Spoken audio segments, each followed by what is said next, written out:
ឯកឧត្តមមន្ត្រីជាន់ខ្ពស់អ៊ីរ៉ង់បានបញ្ជាក់ថាបើសិនបើសហរដ្ឋអាមេរិកវាប្រហារយោធាលើអ៊ីរ៉ង់នោះសង្គ្រាមមិនកើតត្រឹមតែអ៊ីរ៉ង់ទេប៉ុន្តែអាចនឹងរីកដាលទៅជាសង្គ្រាមធ្ងន់ធ្ងរមែនទែនក្នុងតំបន់មជ្ឈិមបូព៌ានៅថ្ងៃអាទិត្យថ្ងៃទី1មករាលោក Khamenei ដែលជា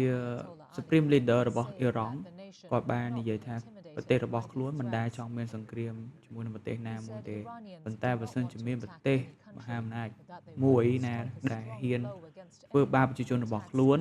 នោះអ៊ីរ៉ង់នឹងមិនបន្ធូរដៃនោះឡើយសារព័ត៌មានធំៗនៅសហរដ្ឋអាមេរិកបានចោទសួរលោក Donald Trump ថាអ៊ីរ៉ង់កំពុងតែព្រមានលោកតើលោកមានអារម្មណ៍បែបម៉េច Why wouldn't he say that? Of course he can say that, but we have the biggest, most powerful ships in the world over there, very close, a couple of days, and hopefully we'll make a deal. If we don't make a deal, then លោក Donald Trump បានបញ្ជាក់ជាមួយនឹងសារព័ត៌មានហើយថាលោកអត់ខ្វាយខ្វល់ជាមួយនឹងសម្ដីរបស់អ៊ីរ៉ង់ទេប៉ុន្តែលោកបញ្ជាក់វិញនាវាចម្បាំងធំនិងទំនើបរបស់គាត់កំពុងតែស្ថិតនៅគៀកអ៊ីរ៉ង់អញ្ចឹងកិច្ចព្រមព្រៀងលើកហ្នឹងសូមឲ្យមានការចរចាត្រឹមត្រូវ حالا این آقا هم همینطور مرتبا ادعا میکنه ولی ما ناب آوردیم و چه کردیم به نظر من ملت ایران رو از این چیزا ក្នុង نباید ការសន្ទរកថារបស់លោក Khamenei ដែលជា